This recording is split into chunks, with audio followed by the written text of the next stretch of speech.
नमस्कार, आप देख रहे हैं खबर फास्ट। बड़ा मुद्दा लेकर हाजिर हूं मैं पूजा सचदेवा। देश भर में इस वक्त महामारी के अलावा बढ़ती महंगाई को लेकर भी हाहाकार मचा हुआ है। पेट्रोल और डीजल के हर रोज बढ़ते दाम और लॉकडाउन के महंगे फल और सब्जियों ने अब जनता की कमर तोड़ कर रख दी है। एक तरफ जहां आम आदमी राहत की उम्मीद कर रहा है, तो दूसरी तरफ बीजेपी के पूर्व मंत्री की तरफ से एक ऐसा बयान दिया गया जो काफी बेतुका और असंवेदनशील है। आज बड़ा मुद्दा में उस बयान को लेकर हम चर्चा करेंगे और साथ ही सरकार से यह भी सवाल करेंगे कि क्या महंगाई के मुद्दे पर सरकार वाकई गंभीर है।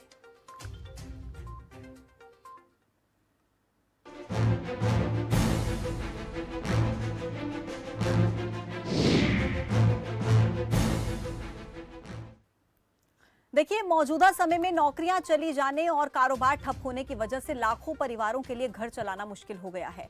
महंगाई ने आग में घी डालने जैसा काम किया है। मीडिया रिपोर्ट्स के मुताबिक पिछले एक साल में घर में इस्तेमाल होने वाली जरूरी खाद्य सामग्री के दाम में 40 से 50% तक बढ़ोतरी देखने को मिली है। आम आदमी सिर्फ खाद्य वस्तुओं की महंगाई से ही परेशान नहीं है, बल्कि पेट्रोल डीजल की कीमतों से भी परेशान है। देश के कई शहरों में पेट्रोल 100 रुपए प्रति लीटर को क्रॉस कर चुका है। आम आदमी उम्मीद लगाकर बैठा है कि सरकार महंगाई से कुछ राहत देते, लेकिन इसके इतर छत्तीसगढ़ में 3 बार मंत्री रह चुके बीजेपी विधायक ब्रजमोहन अग्रवाल ने महंगाई को लेकर एक बहुत ही बेतुका बयान दिया। कहा कि जिन्हें महंगाई आपदा लग रही है वो खाना पीना छोड़ दें और पेट्रोल भरवाना भी छोड़ दें। अगर कांग्रेस को वोट देने वाले और कांग्रेस से ऐसा कर लेंगे तो महंगाई कम हो जाएगी। ये भी कहा कि ध्यान कोरोना पर होना चाहिए, महंगाई कोई मुद्दा नहीं है। ये बेतुका बयान बीजेपी के पूर्व मंत्री की तरफ से दिया गया है, जो कि छत्तीसगढ़ में 3 बार मंत्री रह चुके हैं और अभी वो विधायक भी हैं। सबसे पहले आप सुनिए उनके इस बयान को, उसके बाद आगे चर्चा की शुरुआत करते हैं। महंगाई राष्ट्रीय आपदा है, तो फिर मुझे लगता है कि जो लोग इसको आपदा कह रहे हैं वो लोग अब खाना पीना बंद कर दें, अन्न त्याग दें, पेट्रोल का उपयोग करना बंद कर दें। तो खाली मुझे लगता है कि अगर कांग्रेसी और कांग्रेस को वोट देने वाले लोग ये कर देंगे तो महंगाई कम हो जाएगी। जब कोरोना के काल में कांग्रेस को चिंता करनी चाहिए कि कोरोना से लोगों को राहत कैसे मिले, कोरोना से लोगों की मृत्यु कैसे कम हो, उसकी चिंता करने की बजाय, क्योंकि कांग्रेस के पास में अब इश्यू नहीं है। कोरोना में जो लोगों की मृत्यु हुई है, जो अव्यवस्था हुई है, उससे कांग्रेस लोगों का ध्यान भटकाने के लिए और इस प्रकार के मुद्दे उठा रही है। जबकि आज के समय पर यह कोई मुद्दे नहीं है कि कांग्रेस पार्टी और इस सरकार को जनहित की चिंता नहीं है, उनको अपने पॉकेट भरने की चिंता है और उनको ठेके टेंडर की चिंता है। क्योंकि केंद्र सरकार ने कहा कि 30% पैसा डीएमएफ का आप कोरोना में खर्च करिए, वो कोरोना में खर्च नहीं कर रहे हैं। उनको कहा गया आपदा प्रबंधन का 30% पैसा आप खर्च करिए कोरोना में, उसमें खर्च नहीं कर रहे। क्यों नहीं? अब देखिए, ये बयान उन्होंने क्यों दिया। दरअसल कांग्रेस के जो प्रदेश अध्यक्ष है मोहन मरकाम, उन्होंने कहा था कि एक राष्ट्रीय आपदा के बाद अब एक और राष्ट्रीय आपदा देश में आ चुकी है। मोदी सरकार के 7 साल के कार्यकाल में वस्तुओं की कीमत दोगुनी हो गई है। अब सवाल ये है कि सबको वैक्सीनेशन के बाद कोरोना से राहत मिलने की बात तो कही जा रही है, लेकिन क्या महंगाई से आमजन को राहत मिलेगी या फिर महंगाई कोई मुद्दा ही नहीं है? आज इसी पर हम चर्चा करेंगे। 3 मेहमान मेरे साथ जुड़ेंगे। सबसे पहले उनका तारुफ आपसे करा देती हूँ। शुभेंदु शेखर अवस्थी हैं, प्रवक्ता बीजेपी के। एग्जीक्यूटिव एडिटर सीमा गिल भी इस वक्त हमारे साथ जुड़ चुकी हैं। अजय वर्मा, प्रवक्ता कांग्रेस के, अब से कुछ ही देर में हमारे साथ होंगे। आप दोनों मेहमानों का बहुत बहुत स्वागत है। सबसे पहले शुरुआत शुभेंदु जी से करते हुए। शुभेंदु जी, बयान मुझे लगता है आपने सुना होगा जरूर। एक सवाल तो आपसे ये है कि क्या भारतीय जनता पार्टी को लगता है कि देश में वाकई महंगाई है, और दूसरा सवाल ये कि ऐसे बेतुके बयान की वजह क्या है, ऐसे बेतुके बयान क्यों दिए जा रहे हैं? देखो पूजा जी, मैं एक बड़ा सम्मानित शब्दों में ये कहता हूँ कि ऐसे समय पर इस तरीके के बयान तो नहीं होने चाहिए। मैं पहला ही सेंटेंस यहाँ से चालू करता हूँ कि जब ऑलरेडी जनता बहुत सारी परेशान है और कोरोना के काल में इस तरीके का है, तो इस तरीके के विषय, इस तरीके का आंसर और इस तरीके की बातचीत नहीं होनी चाहिए। वो भी मीडिया में सामने। मैं इसको दूसरी तरीके से कहना चाहता हूं कि देखिए कि पूरा देश इस समय पर किस चीज से परेशान है।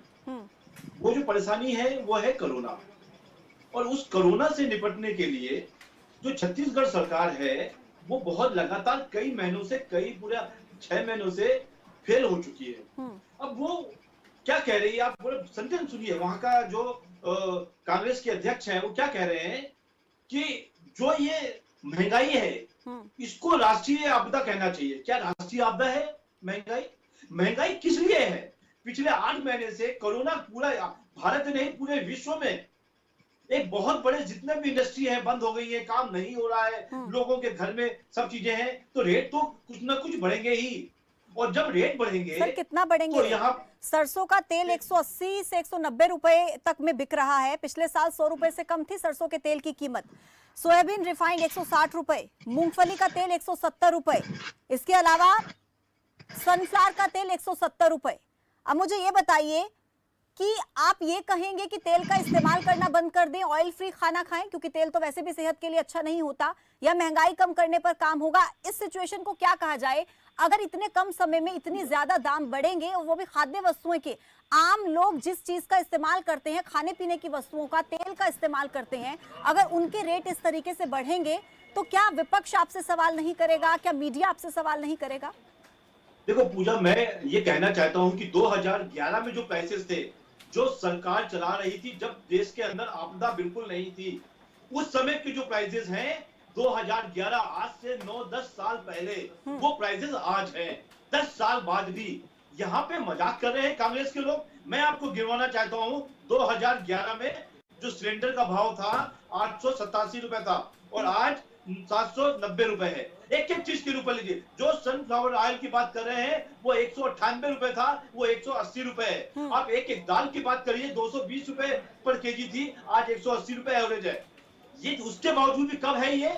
जब पूरे देश के अंदर एक बहुत बड़ी प्राकृतिक आपदा आई हुई है, तो पूरे देश के अंदर एक ऐसी समस्या आई है, पूरे पूरा विश्व जूझ रहा है, और उस समय पर कांग्रेस के लोग नेतागिरी कर रहे हैं, आपदा कर रहे हैं और लोगों को कह रहे हैं कि महंगाई को राष्ट्रीय आपदा बना देना चाहिए। इनको शर्म नहीं आती है? केंद्र सरकार के साथ मिलकर इनको काम करना चाहिए। और इस समय पर जो कोरोना मुख्य विषय है उस पे के लिए काम करना चाहिए, ना कि महंगाई है, सबको परेशान कर रही है, पर उसका जो कारण है वो कोरोना है। यदि कोरोना खत्म हो जाएगा और दिल्ली खुल जाएगा, पूरा राष्ट्र खुल जाएगा। लौट रही हूँ आपके तो पास। अजय जी हमारे साथ जुड़ गए हैं, लेकिन उससे पहले मैं सीमा जी के पास जाना चाहूंगी।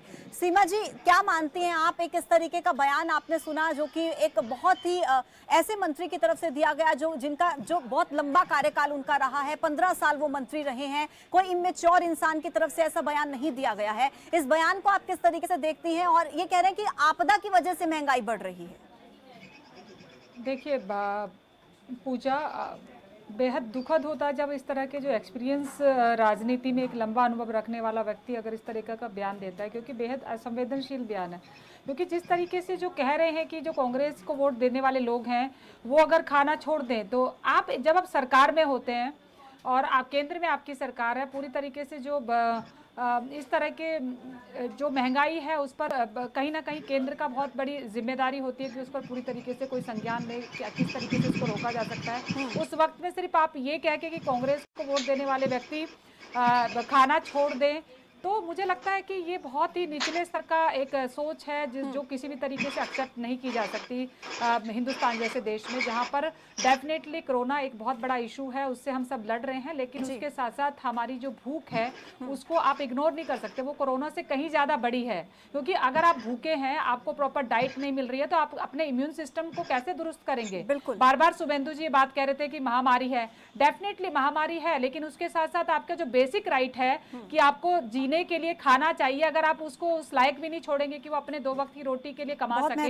तो फिर वो बहुत महत्वपूर्ण है। और उसके साथ साथ ये हम सबकी मॉरल जिम्मेदारी है कि देश में अगर कोई भी आपत्ति आई है, विपदा है, महामारी है, उसको हम सब मिलकर लड़े, लेकिन जो परेशानी है उसको सिर्फ राजनीतिक बयानबाजी बताकर या करके उसको छोड़ नहीं सकते। इस वक्त महंगाई अपने आप में बड़ा मुद्दा है। मुझे लगता है कि कांग्रेस के साथ साथ बीजेपी को भी ये सोचने की जरूरत है और ये मानने की जरूरत है। अभी मैं सुन रही थी शुभेंदु जी बोल रहे थे कि 2011 के आंकड़े दिखा रहे, तो अभी के मुझे लगता है या तो वो मार्केट में जाकर शॉपिंग नहीं करते या ग्रोसरी शॉप पे कभी जाकर उन्होंने उस तरीके से देखा नहीं है। अगर वो करते तो मुझे नहीं लगता इस तरह का बयान दे सकते। ये ठीक है, परेशानियां हो सकती हैं, लेकिन जब तक परेशानी को हम समझेंगे नहीं, उसको एक्सेप्ट नहीं करेंगे, तब तक समाधान नहीं निकल सकते। हम सब लोग लड़ रहे हैं, लेकिन रास्ते निकालने की जरूरत है, समाधान ढूंढने की जरूरत है, भागने की जरूरत नहीं है। सीमा जी, एक सवाल मैं आपसे और पूछना चाहूंगी, क्योंकि अभी इस वक्त देश में कंजम्पशन भी बढ़ा है। आंकड़ों के साथ मैं बात करूंगी, तेल की कुल खपत का 56% हिस्सा ऐसा है जो हम लोग इंपोर्ट करते हैं। अच्छा, अंतर्राष्ट्रीय बाजारों में पिछले कुछ दिनों से हम देख रहे हैं, पिछले कुछ महीनों से जो कच्चे तेल की कीमत है वो तेजी से बढ़ रही है, खाद्य पदार्थों की जो कीमत है वो तेजी से बढ़ रही है। मलेशिया में मजदूरों का मामला है जहां से हम इंपोर्ट करते हैं, इंडिया इंपोर्ट करता है। इंडोनेशिया और मलेशिया में ताड़ के कच्चे तेल पर निर्यात शुल्क लगता है।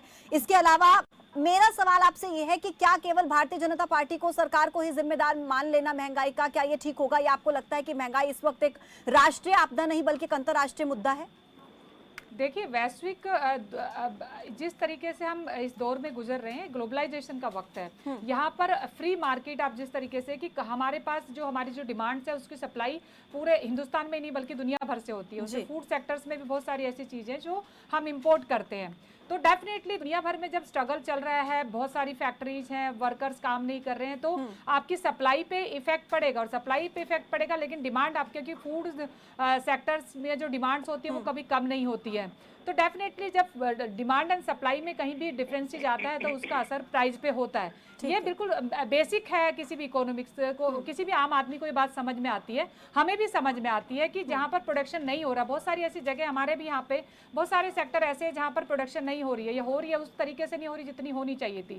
तो डेफिनेटली ये मुद्दा है। इंटरनेशनल लेवल पर भी जिस तरीके से जो हमारी सप्लाई को फुलफिल कर रहे थे उसमें कहीं ना कहीं अड़चने आई हैं। उन अड़चनों को समझने की जरूरत है और उनको किस तरीके से दूर किया जाए इस पर काम करने की बात। देश के जो प्रधानमंत्री उन्होंने बार बार कहा है कि हम आत्मनिर्भर बनने की जो बात कही है वो इसी वजह से कही है कि बहुत सारी चीजों पे हम पर असर पड़ेगा। तो क्या हम उस लेवल पे हैं कि हम अपना प्रोडक्शन, अपना घरेलू प्रोडक्शन बढ़ा लें ताकि हमारा जो 140 करोड़ की जनता है उसका पेट भरने के लिए हम इंडिपेंडेंटली उस पर काम कर सके और आगे बढ़ सके। ठीक है, मैं लौटती हूं सीमा जी आपके पास। अजय जी भी हमारे साथ जुड़ गए हैं, उनका भी एक रिएक्शन ले लेते हैं, क्योंकि ये बयान दिया गया है कांग्रेस की तरफ से कि एक राष्ट्रीय आपदा बन चुकी है महंगाई। अजय जी, इस आपदा के दौर में क्या आप राजनीति करने की कोशिश कर रहे हैं, अवसर तलाशने की कोशिश कर रहे हैं, या आपको वाकई लगता है कि कांग्रेस के समय में स्थितियां काफी बेहतर थी लेकिन अब एक राष्ट्रीय आपदा बन चुकी है महंगाई? देखिए, देश की सरकार वास्तव में आपदा में अवसर तलाश रही है। मैं इसको साबित करूंगा अभी आपको।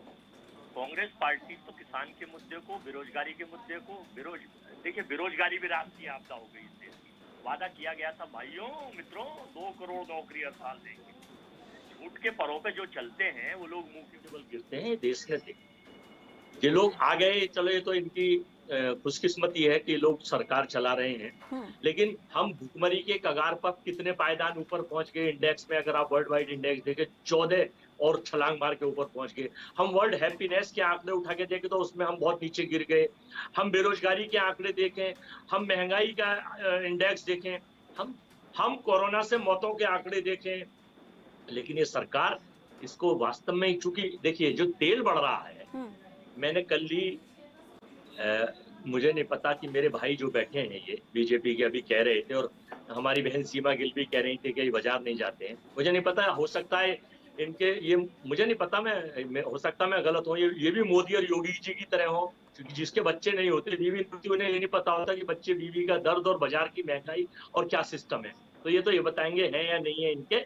लेकिन जो मैं अनुभव बता रहा हूँ, अरहर की दाल कल 185 से 190 रुपए किलो आई और तेल सरसों का 192 रुपए लीटर आया, जो 100 रुपए से नीचे था। अरहर की दाल भी 100 रुपए नीचे थी। भारत का जन्म जब 2014 के बाद हुआ, 2014 से पहले 2014 में लोगों ने नकार दिया था हमारी पार्टी को, कांग्रेस को, राहुल गांधी को, सोनिया जी को। फिर आपने वादा किया था, एक नए वास्को डिगामा साहब आए थे जिन्होंने भारत की खोज की, उसके बाद रेल, सारी चीजें तभी बनी थी। तो फिर ये वादा 2011 के आंकड़े देंगे तो बेकार है, क्योंकि भारत का जन्म ही 2014 के बाद हुआ है। अब आप आ जाइए वर्तमान पे 2021 में, मौतों के आंकड़े में सरकार झूठ बोलती है। न्यूयॉर्क टाइम्स सही आंकड़े देता है और गुजरात के भास्कर अखबार और सारे अखबार देते हैं। गैस ऑक्सीजन आपूर्ति पे सरकार झूठ बोलती है, वैक्सीन पे सरकार झूठ बोलती है। और बीजेपी के ऐसे वीर और बयानवीर प्रवक्ता, नेता, अंधभक्त और भक्त, इनका एक सिस्टम है, झूठ बोलो, झूठ दिखाओ, झूठ उगाओ। शुभेंदु जी जवाब दीजिए। मेरे को ऐसा लगता है अजय जी 30 सेकंड देखिए बात करिए अजय जी। मैं 30 सेकंड में ये ठीक है, पूरी कीजिए अपनी बात आप। अजय जी आप अपनी बात पहले पूरी कीजिए, फिर मैं शुभेंदु जी के पास। ये सरकार फेल हो चुकी है।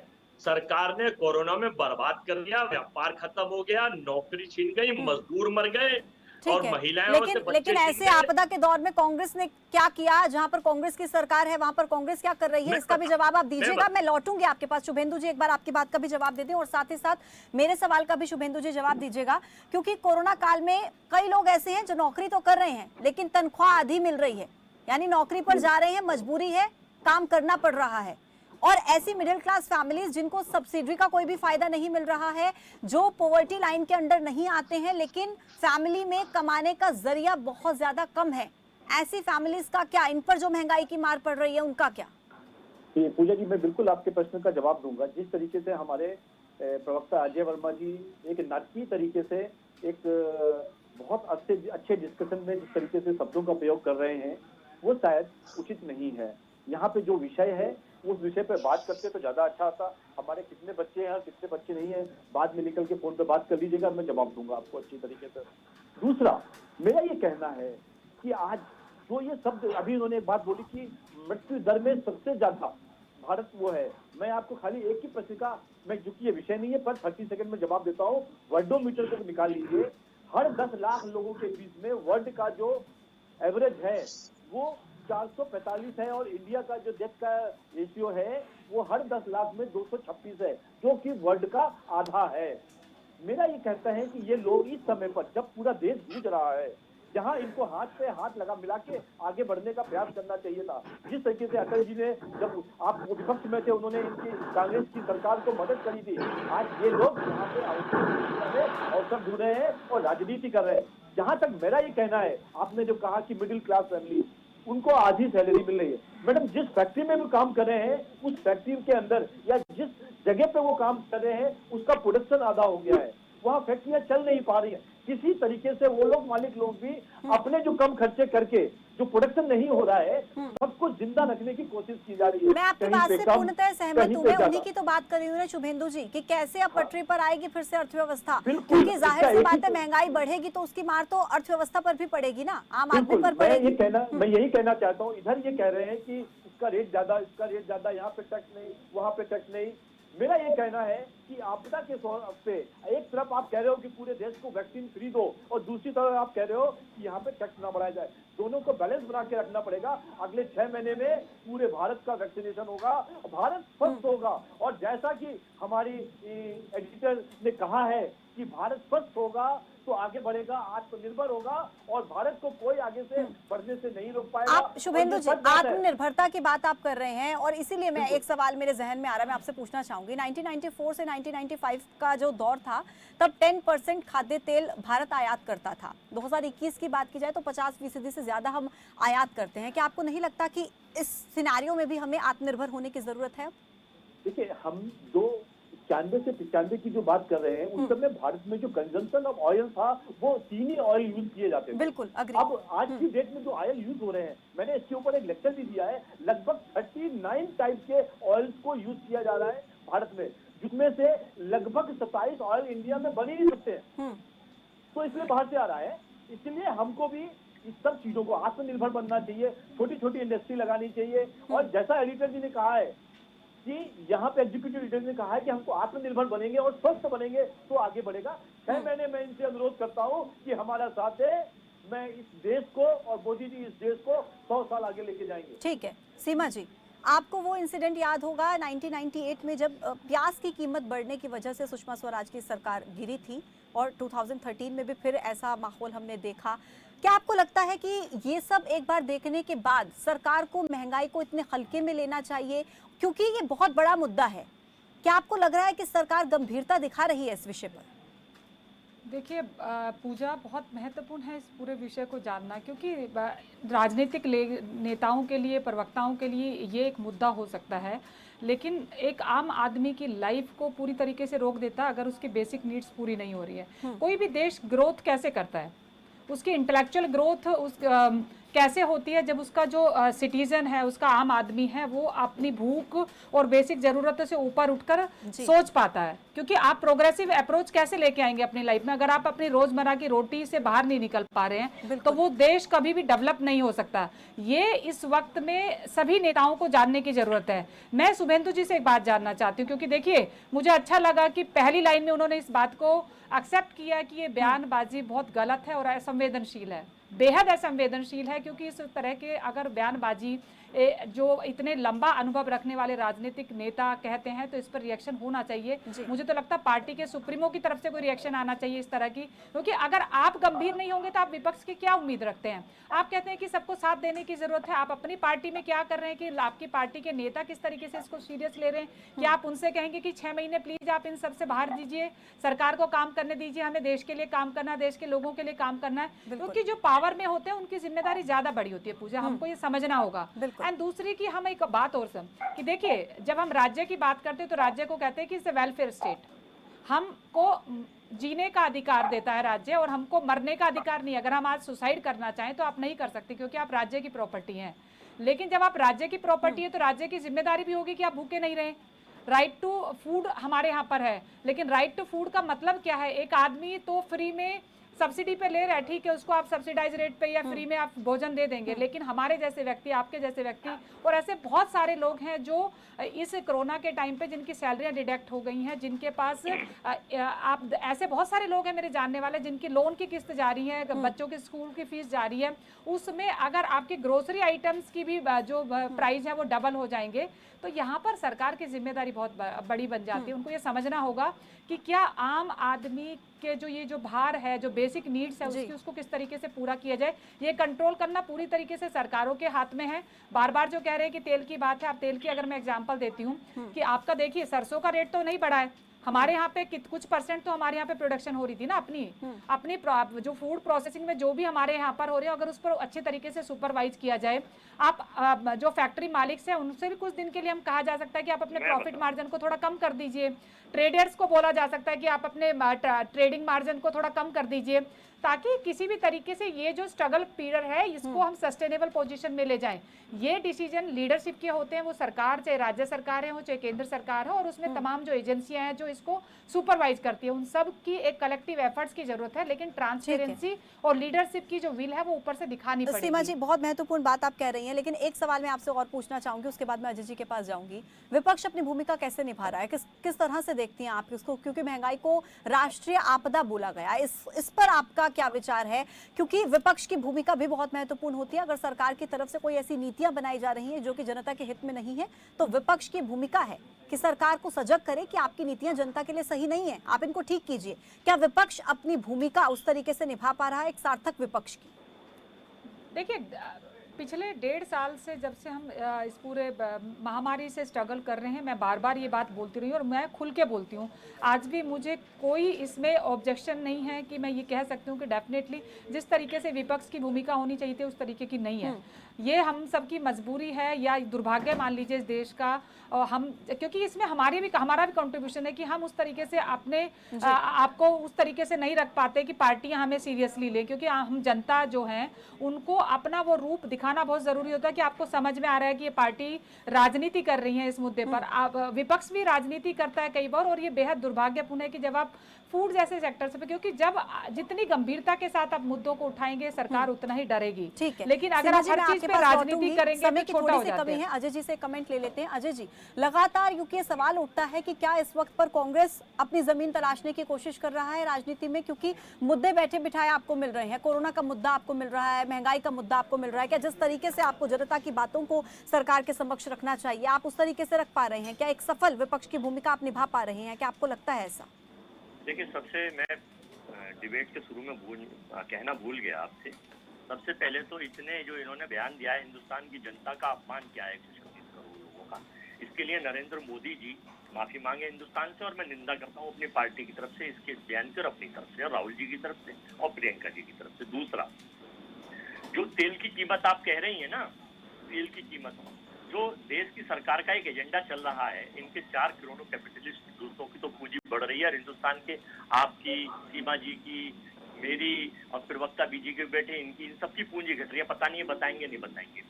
उन 4 क्रोनो कैपिटलिस्टों में से एक क्रोनो कैपिटलिस्टों का वो सरसों के तेल की कंपनी है हिंदुस्तान में, उसका बेनिफिट अगर आप उठा के देखें, एक उसी क्रोनो कैपिटलिस्ट में उस तेल के स्वामित्व है उनके पास पूरे देश का, इसलिए तेल कम नहीं हो सकते। पेट्रोल डीजल को क्यों नहीं जीएसटी में लेके आते हैं, क्योंकि दूसरे क्रोनो कैपिटलिस्ट पर पेट्रोल की उसकी सहभागिता है। तो 2 लोगों की पूंजी जो बड़ी है उसमें से तीसरे एक वो चर्चित बाबा हैं आजकल, वो भी उसी उसमें है। तो ये बिल्कुल देश में है। शुभेंदु जी आखिरी कमेंट, समय की कमी है, माफी के साथ रोकूंगी। शुभेंदु जी आखिरी कमेंट चल रही है, जिस तरह से हिटलर करता था देखिए, खाने को विकास समझा जाए, ऐसे ही हमारे देश के विषय पे बोलिए आप, रोटी को विकास समझे। हाँ पूजा जी पूछिए आप। ठीक है सर, प्लीज एक एक करके, समय की मेरे पास कमी है, आखिरी कमेंट चाहूंगी शुभेंदु जी से, प्लीज जल्दी से पूरी कीजिए अपनी बात। देखिए मैं एक ही बात कहूंगा कि ये आपदा का समय है, इस समय पर विपक्ष और पक्ष कुछ नहीं होता, दोनों को मिलकर इस आपदा से लड़ना चाहिए, चाहे वो महंगाई क्यों ना हो, चाहे वो कोरोना का महामारी क्यों ना हो। यदि मिलकर लड़ेंगे, एक 6 महीने में इसको खत्म करेंगे, फिर भारत का निर्माण करेंगे और फिर राजनीति करेंगे। यानी आप इस बात से अग्री करते हैं शुभेंदु जी, भारतीय जनता पार्टी इस बात पर क्या इस बात को मानती है कि महंगाई बढ़ रही है? बिल्कुल, मैं प्रवक्ता हूँ और दिल्ली से बोल रहा हूँ आपको, इस बात को मानते हैं, साथ मिलकर चलिए। यहाँ राजनीति करने का समय नहीं है, इस समय वैक्सीनेशन ला रहे हैं, वैक्सीनेशन बचाइए। कितनी वैक्सीनेशन छत्तीसगढ़ में 12 लाख वैक्सीनेशन राजस्थान में बर्बाद कर दी है इन्होंने, है उसको ध्यान दीजिए, इससे बड़ी बात क्या हो सकती है। ठीक है, बताऊं कितनी वैक्सीनेशन। आप तीनों मेहमानों का बहुत शुक्रिया मेरे साथ इस खास चर्चा में जुड़ने के लिए, तमाम सवालों के जवाब देने के लिए। तो देखिए मसला यही था कि महंगाई बढ़ रही है, आम लोग परेशान हो रहे हैं, सरकार से उम्मीद होती है कि जनता को थोड़ी सी तो राहत मिलेगी, लेकिन बदकिस्मती से हर मुद्दे पर राजनीति शुरू हो जाती है। हर पार्टी बोलती है कि हम जन सरोकार की बात करते हैं, लेकिन जमीनी स्तर पर कितना सरोकारों पर काम होता है वो जनता यानी कि आप बखूबी जानते हैं और समझते हैं। बड़ा मुद्दा में मेरे साथ अभी के लिए फिलहाल इतना ही। अपडेट्स के लिए आप जुड़े रहिए हमारे साथ। नमस्कार।